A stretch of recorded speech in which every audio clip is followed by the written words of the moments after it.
Assalamualaikum warahmatullahi wabarakatuh. Alhamdulillah wassalatu wassalamu rasulillah Sayyidina Muhammadin abdillah wa ala alihi wa sahbihi wa mawala. Asyhadu an la ilaha illallah wa asyhadu anna Sayyidina Muhammadan abduhu wa rasuluh la nabiyya ba'dah. Sahabat IMC yang dimuliakan Allah, alhamdulillah kita sekarang berada di hari keempat di bulan Ramadan, yang mana bulan Ramadan adalah bulan yang menjadi momentum untuk meningkatkan diri kita, terutama kualitas spiritual kita. Di antara yang menjadi unsur penting meningkatkan spiritual kita adalah meningkatkan kemandirian. Sahabat IMC yang dimuliakan Allah, kemandirian ini tidak serta-merta muncul dari diri manusia, melainkan melewati proses perkembangan dan juga pertumbuhan.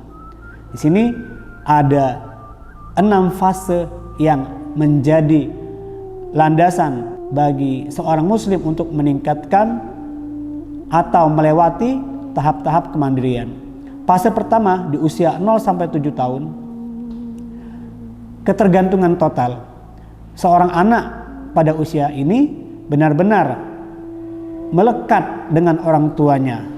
Jadi yang diperlukan oleh seorang anak adalah rasa aman dan nyaman dengan orang tuanya. Nah, perlahan waktu berjalan, ditanamkanlah rasa tauhid pada diri anak, pengenalannya kepada Allah, kepada Rasulullah, dan hal-hal yang sederhana terkait alam semesta. Karena saat ini yang terpenting adalah penanaman cinta dan kerekatan, bukan tuntutan. Selanjutnya pada fase kedua adalah latihan kemandirian. Latihan kemandirian ini melewati usia 7 sampai 10 tahun. Yang ditekankan pada usia ini adalah pembiasaan ibadah serta tanggung jawab personal. Dua hal ini mesti dilatih terus sehingga seorang anak memiliki kemandirian berperilaku. Selanjutnya pada fase ketiga, usia 10 sampai baligh, yang ditanamkan pada diri seorang anak adalah kesadaran moral terkait kontrol diri, rasa malu, serta prinsip benar salah.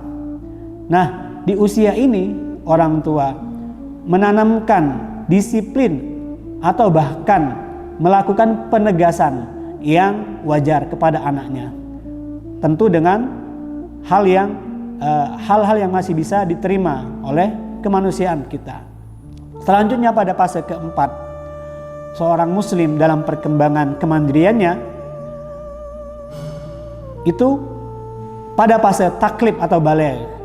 Nah, ini adalah perkembangan kemandirian yang hakiki karena menyangkut bagaimana seorang mengambil keputusan, bagaimana seorang muslim bisa mandiri secara spiritual dan dapat menjalankan tanggung jawab sosial. Sahabat IMC yang dimuliakan Allah, selanjutnya fase kelima adalah fase kematangan atau rushd. Di sini ditandai dengan bagaimana seorang muslim memiliki kebijaksanaan, selanjutnya juga tidak impulsif. Impulsif ini adalah sikap seseorang yang tidak memikirkan akibat dari perbuatannya. Nah, seorang muslim yang pada fase ini dia tidak impulsif. Selanjutnya ciri-cirinya adalah bagaimana seorang muslim mengambil keputusan berdasarkan hikmah.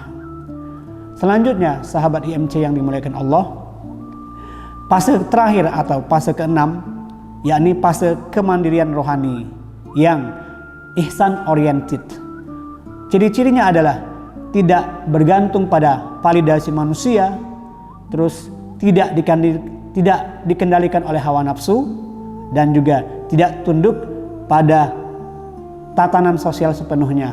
Artinya seseorang yang pada fase ini dia sudah memiliki semua kemandirian berdasarkan tahapan-tahapan tersebut, dan yang terpenting dia mandiri dari makhluk dan bergantung pada Khalik. Sahabat IMC yang dimuliakan Allah, kurang lebih itulah bagaimana tahapan perkembangan seorang muslim dalam aspek kemandirian, yang mana jika seorang muslim bisa melewati hal tersebut, insya Allah dia akan menjadi pribadi muslim yang diridhoi Allah Ta'ala.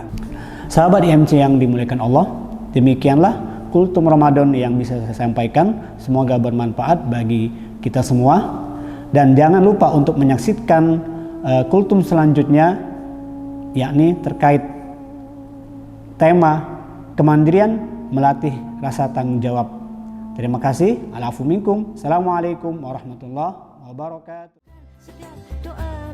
Mandiri adalah pribadi yang siap memegang amanah. Jika kita sudah bisa mengurus diri sendiri, maka kita akan siap mengemban tanggung jawab yang lebih besar.